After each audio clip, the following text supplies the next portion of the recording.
Okay, so the topic of my talk within the framework of this look at the English Reformation are the recusants. And well, first of all, I think perhaps we should define some terms here so we know what we're talking about.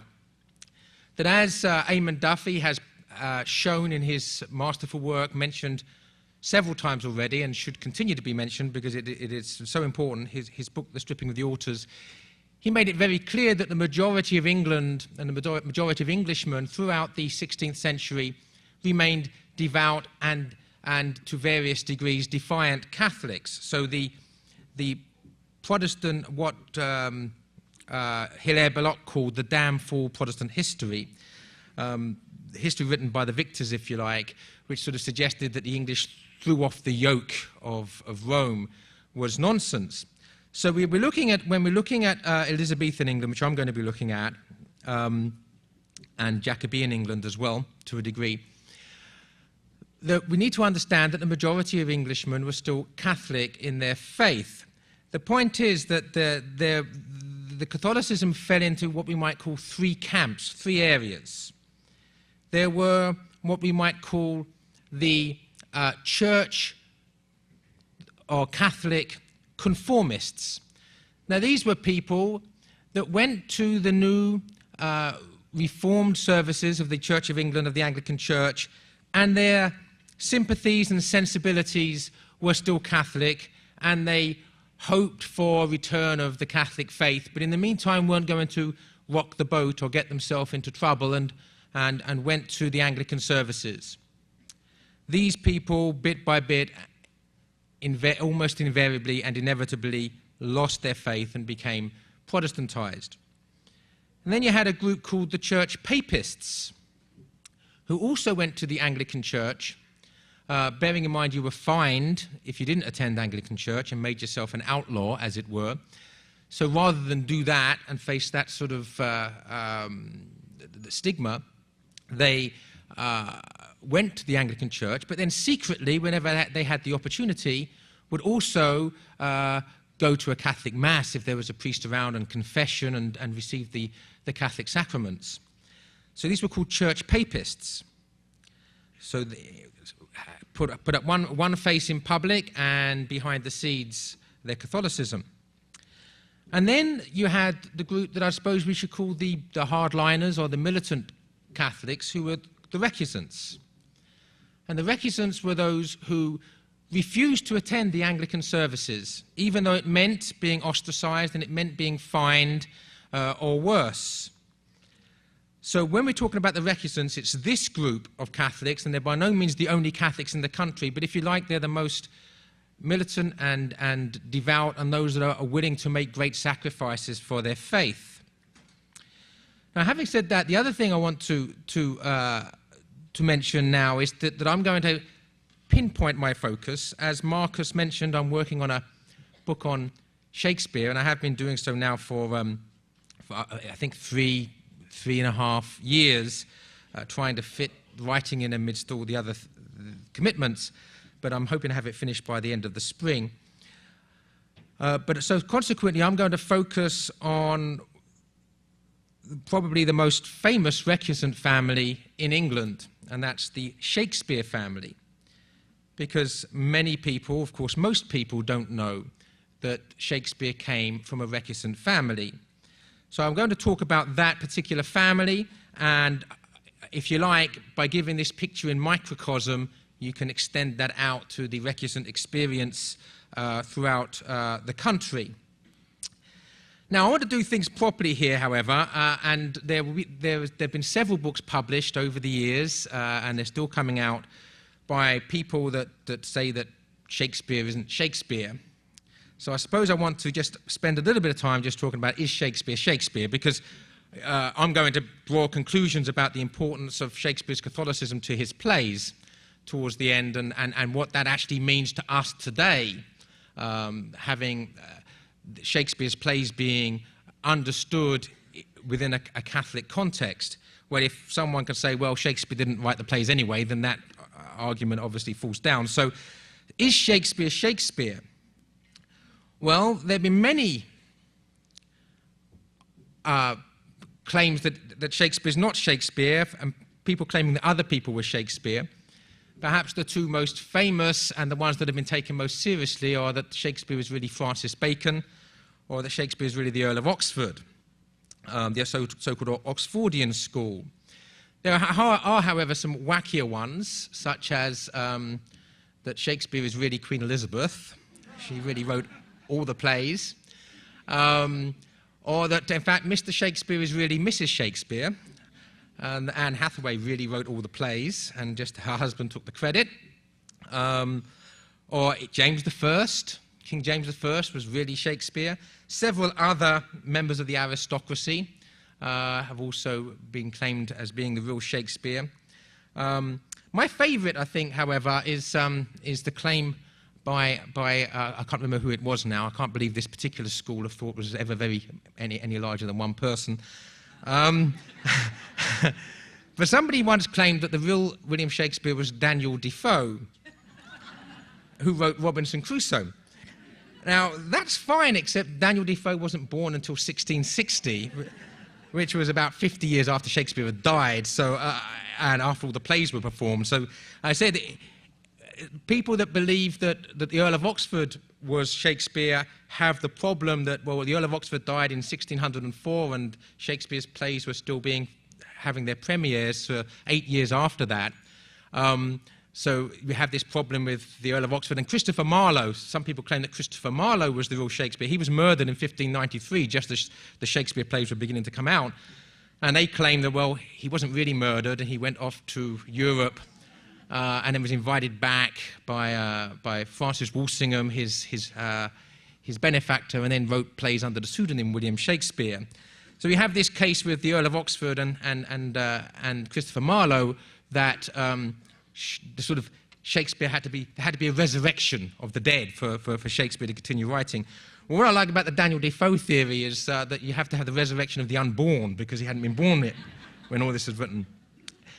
Of course, it might be a little bit unfair to put the Baconians and the Oxfordians in the same light as these, but I want to spend a little bit of time, because really the main arguments for why it could not be William Shakespeare, simply that William Shakespeare was a commoner, and therefore would not have had the education necessary to write these sublime plays and sonnets. And the other major claim is that he was too young to write some of the early plays and the sonnets. And these are the two principal ones: lack of education, because he was a commoner, and too young. So I'm going to address those very briefly now, to do this.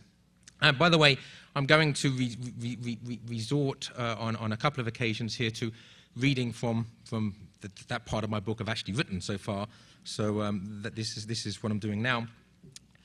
It would, of course, be a little unfair to suggest that the relatively sober scholarship of the Baconians or the Oxfordians is as ridiculous as the evident lack of scholarship of those who favoured Daniel Defoe as the real Shakespeare. Ultimately, however, all the rival theories can be disproved through the application of solid historical evidence combined with common sense. Take, for example, the central premise of the Oxfordian or Baconian case that the plays must have been written by an aristocrat, or at least by one with a university education, on the assumption that Shakespeare, as a commoner without a university education, must have been illiterate, or at any rate incapable of writing literature of such sublime quality. Let's look at the facts. Shakespeare's father was not poor, but on the contrary was relatively wealthy. He was, furthermore, a highly respected and influential member of the Stratford-upon-Avon community. With regard to Shakespeare's education, the historian Michael Wood has shown that the sort of education that Shakespeare would have received at the Stratford Grammar School would have been of exceptionally good quality. On the other hand, the plays and sonnets do not display the great knowledge of classical languages which one might have expected if Shakespeare had been an aristocrat, or if, like Bacon, he had been to Oxford or Cambridge. Francis Bacon did much of his writing in Latin, whereas Shakespeare, to quote his good friend Ben Jonson, had little Latin and less Greek, and wrote entirely in the vernacular. The evidence illustrates, therefore, that William Shakespeare would have had a good education, but that he might not have been as comfortable with classical languages as he would have been had he been to Oxford or Cambridge.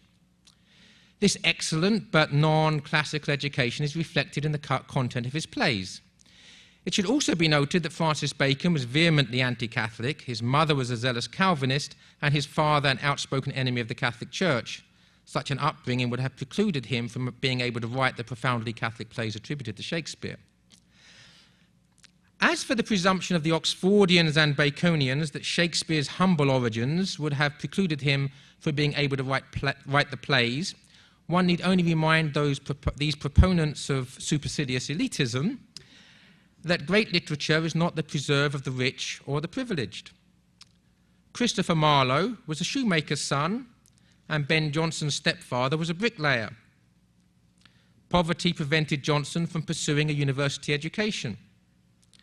Since Marlowe and Jonson, along with Shakespeare, are the three most important dramatists of the Elizabethan and Jacobean period, it is clear that having humble origins did not disqualify a writer from producing great literature.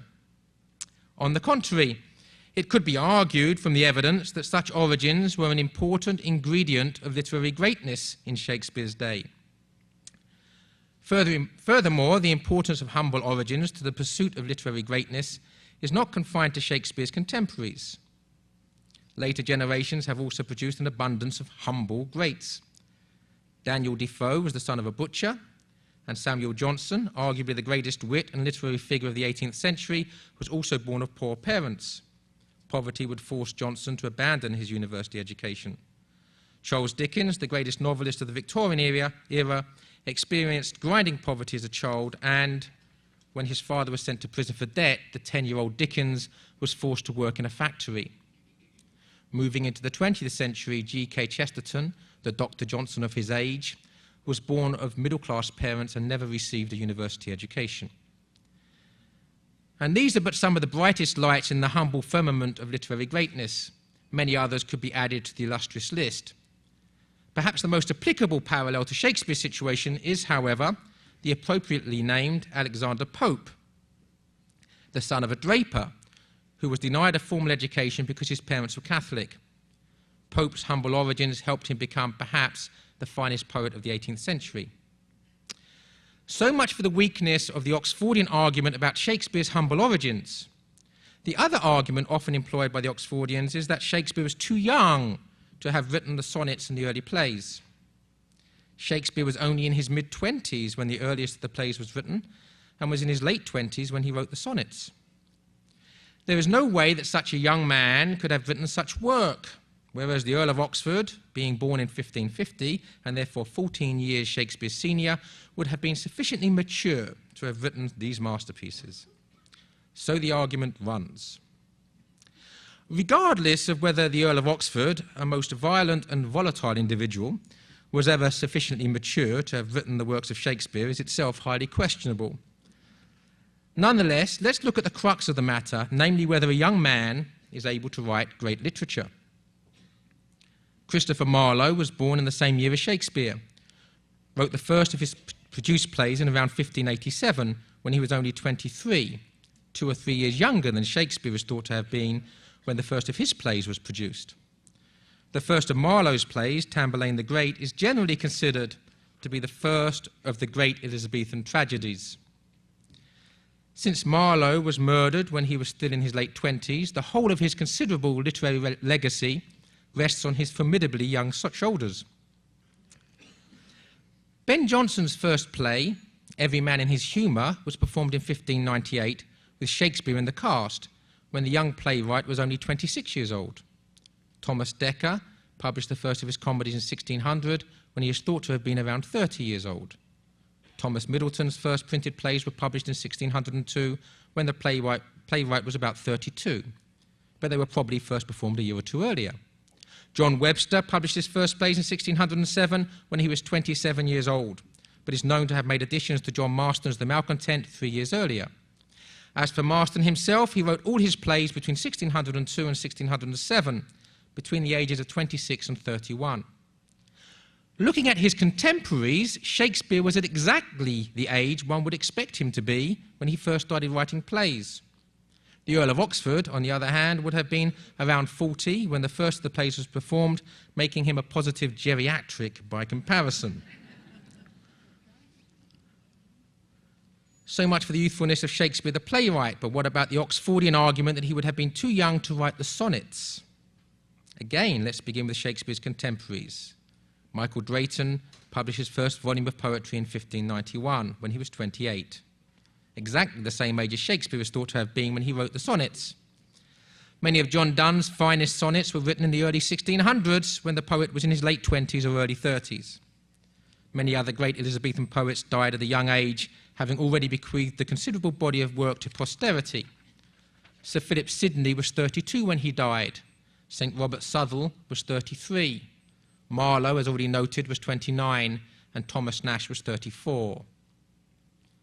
Moving forward in time to the 18th century, Samuel Johnson was 28 when he finished his play Irene, and was only a year older when his poem London was published, the latter of which, according to Boswell, was greeted with adulation and the judgment of his contemporaries that here is an unknown poet greater even than Pope.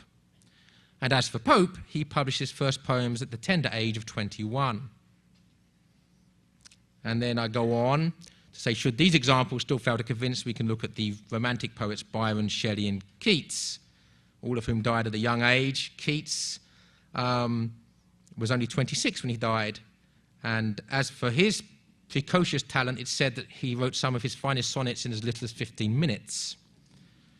And Keats never even lived to the age at which Shakespeare is thought to have written his own sonnets. Okay, and just two other brief arguments on this aspect of Shakespeare before I move on. The fact that Shakespeare's signature is described as being shaky or untidy is used as evidence of his illiteracy.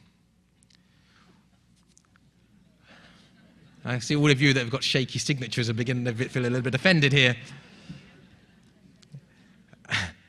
Although some Oxfordians admit grudgingly that most of the surviving signatures date from the period of Shakespeare's retirement, when the infirmity that would eventually lead to his relatively early death might account for the infirmity of the signature, there is still the implicit suggestion that the untidy signature is evidence that Shakespeare could not have written the plays. Perhaps it is necessary to remind these scholars that there is absolutely no connection between calligraphy and literature, or that beautiful writing and beautiful handwriting do not necessarily go hand in hand. Many of the greatest writers had bad handwriting, and no doubt many of the greatest calligraphers were incapable of putting two literary sentences together. The temptation to produce a further list of great writers, this time itemizing those who had illegible handwriting, will be resisted. Let it suffice to say that any scholar who has pored over the mercilessly illegible writing of great writers will know that there is absolutely no connection between legibility and literacy. And then another favourite of these people that point the finger at Shakespeare, anti-Stratfordians point a scornful finger at the lack of literary flourish in Shakespeare's will, or the questionable literary merit of the poetic epitaph on his grave. Why, one wonders, should Shakespeare feel inspired to turn his will into a work of literary arts? Why, one wonders, should he bother to write his will at all? Why shouldn't he get his lawyer to do it? And why, one wonders, would Shakespeare be the least concerned with writing verse for his own gravestone? How common is it for self-penned epitaphs to adorn the tombs of the dead? Isn't it far more likely that someone else wrote the lines? At any rate, these pieces of evidence hardly warrant any serious doubt as to the authorship of the plays. In the final analysis, there is no convincing argument against Shakespeare's authorship of the plays, and in consequence, no convincing evidence that someone else wrote them. If the very foundations upon which the anti-Stratfordian edifice is built are shown to be fallacious, the rest of the ingenious, if far-fetched, historical arguments for other Shakespeares fall to the ground ignominiously. After the dust has settled on the fallen edifices of false scholarship, what is left standing among the ruins? There is no Earl of Oxford, no Francis Bacon, no Queen Elizabeth or King James, no Christopher Marlowe, no Daniel Defoe, no Elvis Presley.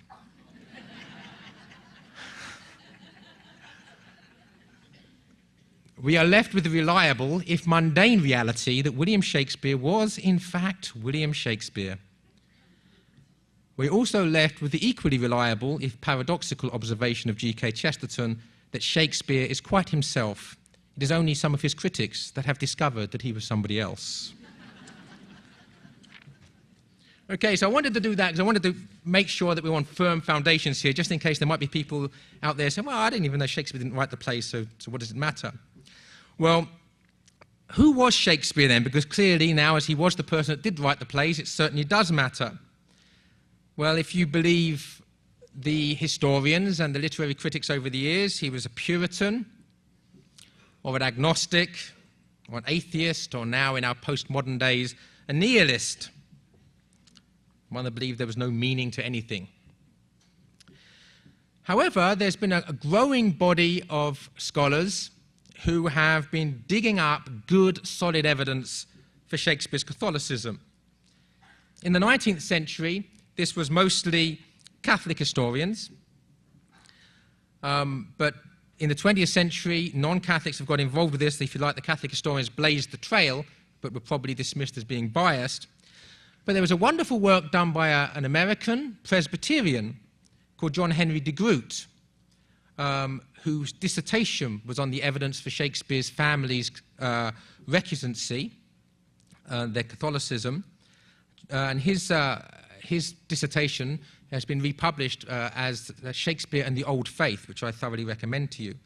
Also, two scholars called Mutschmann and Ventersdorf published a work in the 1950s looking at the historical and textual evidence for Shakespeare's Catholicism. And more recently, Father Peter Millwood, a Jesuit, has written extensively on the evidence for Shakespeare's Catholicism, mostly coming at it from the plays, textually. And Lady Claire Asquith, recently, last year or so, with her book Shadow Play, has done the same thing, or similar things.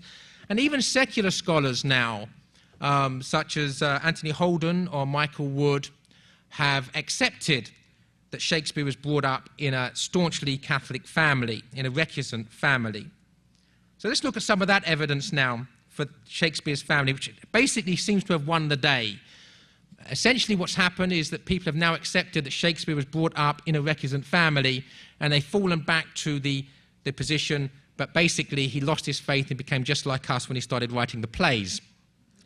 I'll come to that in a moment, but let's look at the evidence.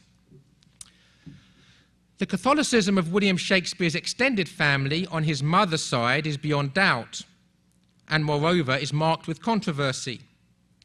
The head of the Arden family in Warwickshire, Edwin Arden of Park Hall near Birmingham, was executed in 1583 for his alleged involvement in the Somerville plot. Nothing was proved against him, and it seems likely that he was the victim of a trumped-up charge initiated by his powerful enemy, the Earl of Leicester. John Somerville, the ringleader of the so-called plot, was Edward Arden's son-in-law. But there appears to be no evidence that any of Somerville's relatives approved of his threats to kill the Queen. Nonetheless, protesting his innocence and insisting that he was dying for his Catholic faith, Edward Arden was executed for high treason, being hanged, disemboweled, beheaded and quartered. His head was placed on a spike at London Bridge as a warning to other would-be papist conspirators. Shakespeare would have been 19 at the time that his distant cousin suffered such a horrible fate, and one can only imagine the psychological impact that Edward Arden's martyrdom would have had on the poet's mind and imagination. The Arden family, that's his mother's family, was also implicated in other so-called Catholic plots against the Queen, including the Throckmorton plot of 1583, the Parry plot of 1585, the Essex Rebellion of 1601, and the Gunpowder plot of 1605. Actually, this is obviously a work in progress here, because the last was not a plot against the Queen because she was dead by then. There's no point in trying to kill a Queen that's already dead.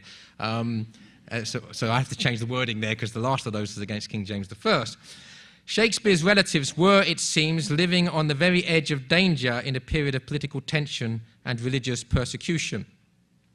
The life and times of England's greatest poet and playwright were charged with such danger, contributing, no doubt, to what Chesterton referred to as Shakespeare's delirium, and contributing also, no doubt, to the tension-charged nature of his own plots. I should say at this juncture, by the way, that that today is the Feast of St. Charles Borromeo, and there's a connection between St. Charles Borromeo and Shakespeare, which I hope to have time to talk about. But tomorrow is November the 5th, which in England is the date on which all good Protestant Englishmen celebrate the burning of Guy Fawkes for his part in the gunpowder plot of 1605. There's an excellent new book out now. It's a biography of Thomas Walsingham, who did a lot of Queen Elizabeth's dirty work as her spy master. And it's quite clear that many of these so-called plots were actually engineered by Elizabeth's government, where double agents, and there were many, many spies amongst the Catholic community, that's why so many of these priests were caught and subsequently hanged, drawn and quartered because of paid spies.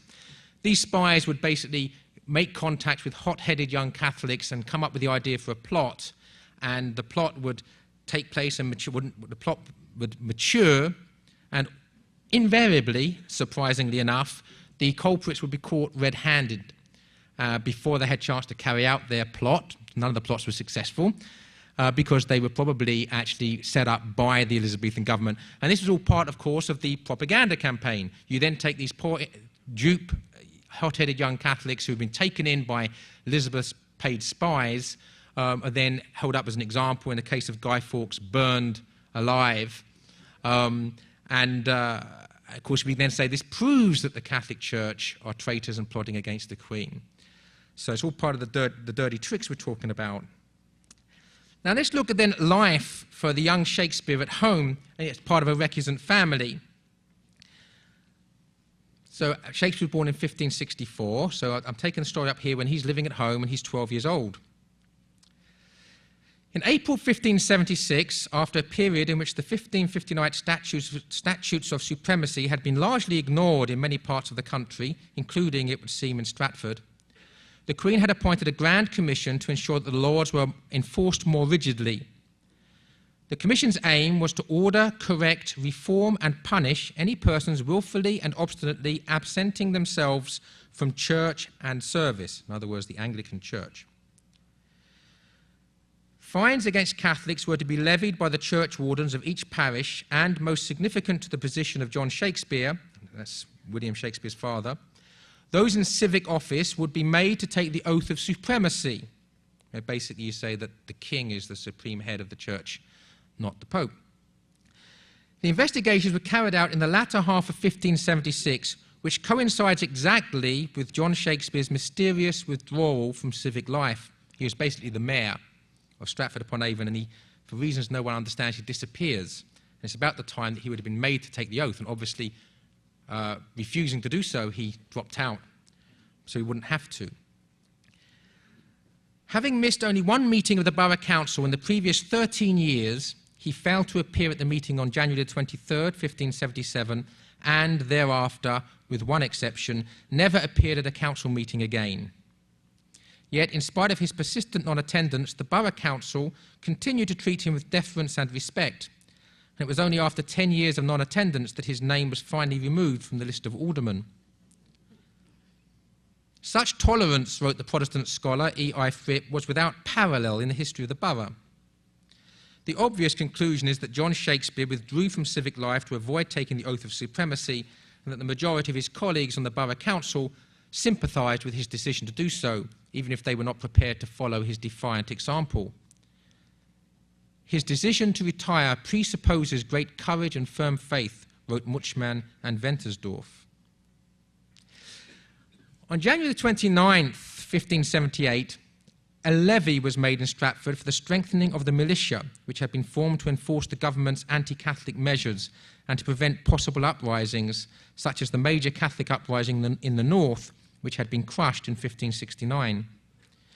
John Shakespeare was assessed at 3 shillings and 4pence, but in conscience he refused to pay. He was not alone. Among those who were reported to the authorities for non-payment of the levy were, in addition to John Shakespeare, and then several others which I won't read now because of time issues, but many of them were people whose sons were friends of William Shakespeare. In other words, many of Shakespeare's friends were also recusants. The Persecution continued unabated in the following months, and it has been conjectured that the selling of property by John Shakespeare in 1578 and 1579 was connected with his efforts to cope with the prospect of being fined for his recusancy. These transactions throw a significant light on John Shakespeare's character, wrote Muchman of Wentersdorf.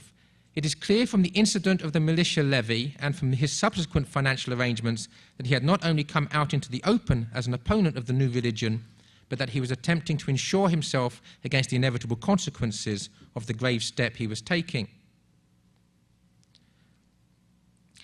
On March the 16th, 1580, the government appointed another commission, this time charged with forming musters throughout England in defence of Her Majesty, Crown, realm and good subjects against all attempts both inward and outward, i.e. rebellion from within or invasion from without.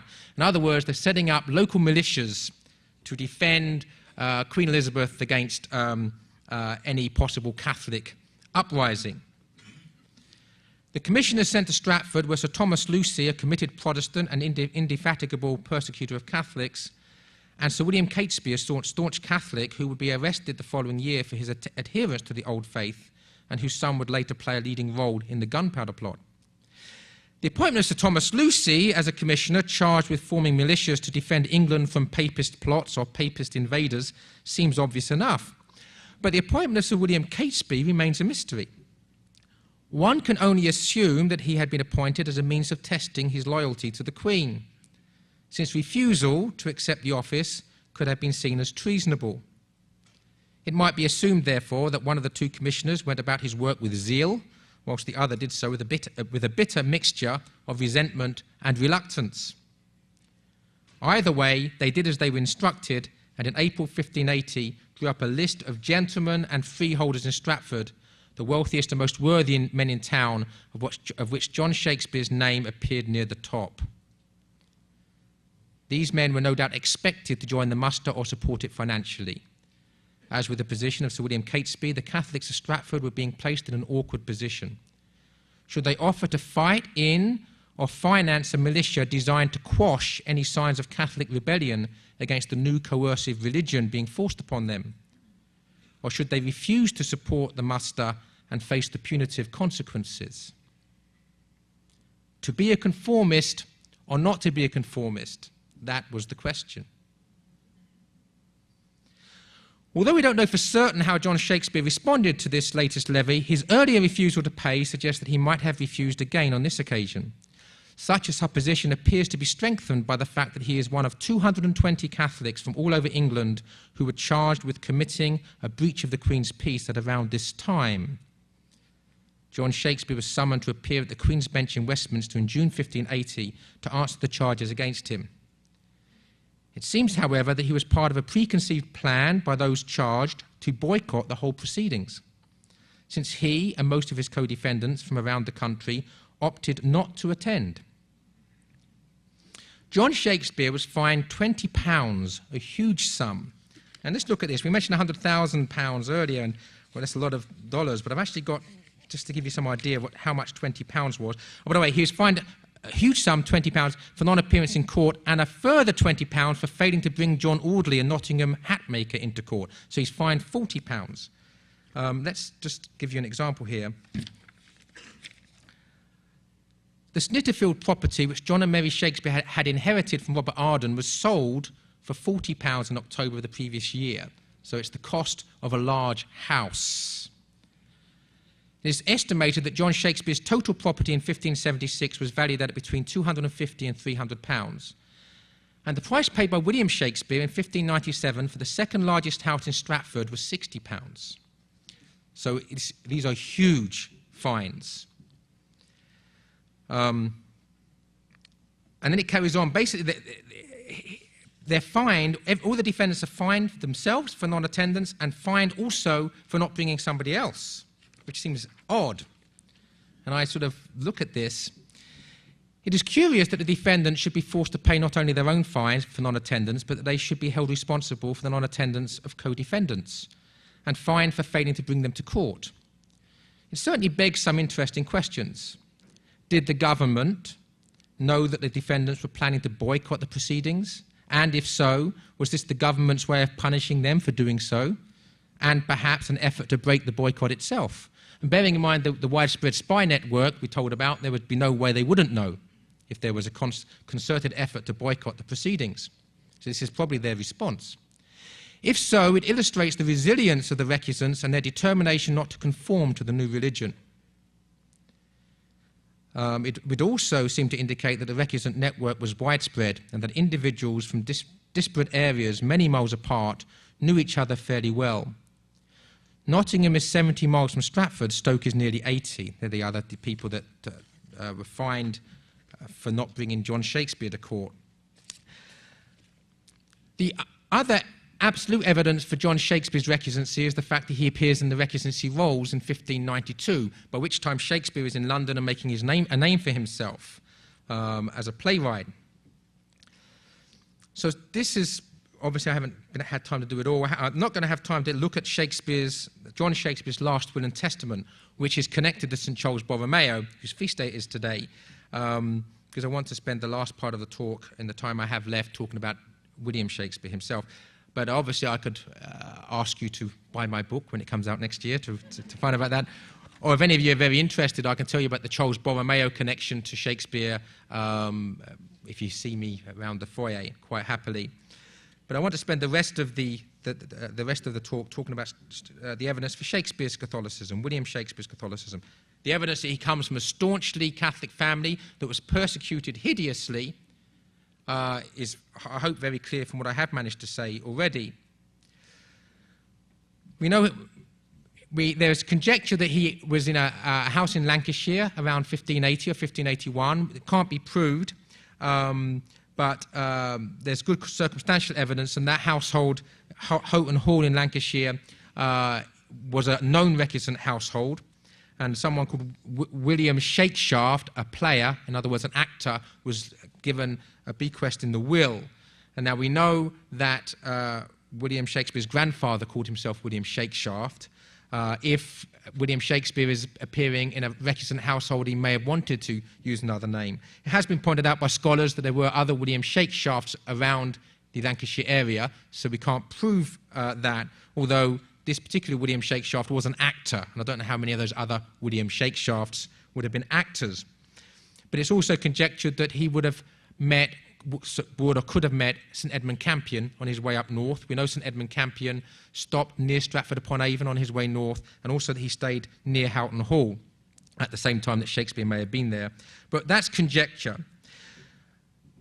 Father Millward has shown the Jesuit influences in Shakespeare's plays, particularly the influences with St Ignatius Loyola's spiritual exercises. Now, Father Millward is a lifelong Jesuit. He's been a Jesuit for about 50 years. He's an old man now.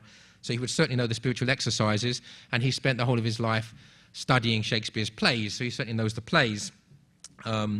Also, another scholar, Thomas Merriam, has looked at the influence of the sacred liturgy, particularly Gregorian chant and the Catholic liturgy generally, in much of Shakespeare's work. We know that Shakespeare left Stratford-upon-Avon in a hurry in 1585, and legend has it was because he was persecuted by Sir Thomas Lucy. And the legend has it he was persecuted for poaching. However, Sir Thomas Lucy was the militantly anti-Catholic Puritan, which I just mentioned, who was the head of that commission. So the connection with Shakespeare having to leave in a hurry because of Sir Thomas Lucy certainly would make us suspicious as to why. If Shakespeare was a recusant Catholic in London during the 1590s, it's inescapable that he would not have known St Robert Southwell, Jesuit martyr. St Robert Southwell was a poet. The scholar Christopher Devlin has shown connections between St Robert Southwell's poetry and Shakespeare's plays. And St Robert Southwell ministered to the Catholics in London. And London wasn't anywhere near as large then as it is now, and it was also predominantly Protestant. Generally speaking, England became more Catholic the further you got away from London. But there were obviously Catholics in London, and St Robert Southwell was ministering to them, and so Shakespeare would certainly have known him if he was a recusant Catholic. But one of the arguments for Shakespeare's agnosticism is that there's no record of him attending the local Anglican church in Southwark. And even modern scholars, I mean, Anthony Holden in his biography gives all the evidence for the recusant household that Shakespeare grew up in, and then gets to the fact he never attended the Anglican service in London and says, this proves he was an agnostic like us. I mean, surely the obvious conclusion is he didn't attend the Anglican service because he'd never attended the Anglican service, because his father never attended the Anglican service, and his father and mother had been persecuted for not attending the Anglican service. He probably hated the Anglican service and wouldn't be seen dead there. Not because he's an agnostic, but because he's a recusant Catholic. Another piece of evidence is the fact he lived for a while with a Huguenot family. The Huguenots, of course, were Protestant refugees from France, and this is seen as evidence that he could not have been a Catholic. People were fined huge sums of money for not attending Anglican services. We know that Shakespeare did not attend Anglican services. How do you get away with not paying the fine? Well, you live somewhere where you're allowed not to go to Anglican services. The Huguenots were exempt from going to Anglican services, and the law was such that anybody living at that property was not pursued for not attending Anglican services. It was a very, very convenient place for someone that wanted to avoid going to the Anglican church to be living. Shakespeare's father, we've heard, was listed as a recusant in 1592. In the 1600s, when Shakespeare's famous in London for writing his plays, his daughter and his sister are both registered as recusant Catholics, as militant Catholics. It's been suggested that much of the anger in Hamlet is the expression of Shakespeare's feeling of anger about his own father as regards the relationship with the ghost of his father in the play. It's also been suggested that Shakespeare wrote we know Shakespeare wrote Coriolanus sometime around 1608, which is when his mother died, and it's often seen as a tribute to my mother and my good mother. So evidence that Shakespeare stayed loyal to his parents.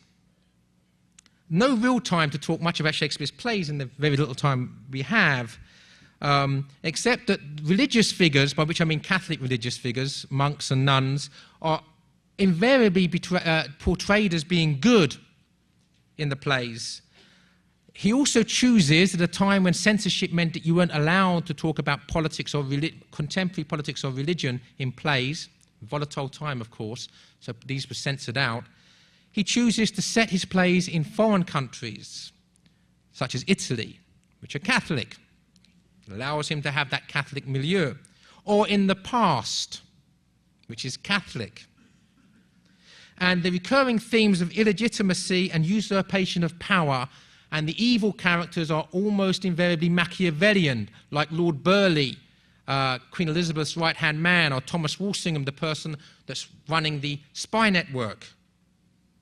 Of course, we've had, Catholics believed that Queen Elizabeth was illegitimate. She was not the true queen. Shakespeare returns to these issues over and over and over again in his plays. The last thing that Shakespeare does before he retires and leaves London, or almost the last thing he does, is to purchase the Blackfriars Gatehouse. And what's the significance of that? Well, nearly everything else that Shakespeare buys is to make sure that his wife and family are secure after he dies. They're investment properties. This, his wife is a very minor trustee. She has no real power, nor does he. It's put out to trustees for a reason. So after he dies, to ensure that the Blackfriars Gatehouse is still in safe hands. Well, what safe hands are these? There's a person living there called John Robinson when Shakespeare buys the property, and it's made clear that he will be allowed to continue living there. There's also a person called John Robinson, several years earlier, who is training for the priesthood at the English College in Rome. There's also a person called John Robinson who's a witness to Shakespeare's will and is there on his deathbed. 4 or 5 years after Shakespeare's death, the floor of the Blackfriars Gatehouse collapses while a mass is being said. Several people are killed, and many other people are arrested.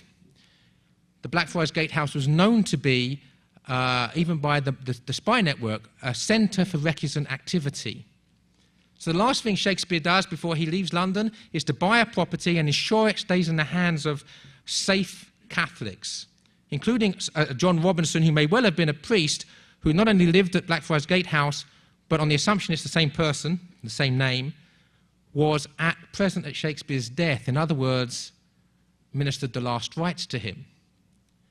So when it was said by a Protestant minister in the late 17th century that Shakespeare died a papist, we can see the evidence clearly is there that he was born into a papist family, had a papist upbringing, very probably remained, at least for the most part, a staunch Catholic throughout the time in London, and died a papist, as the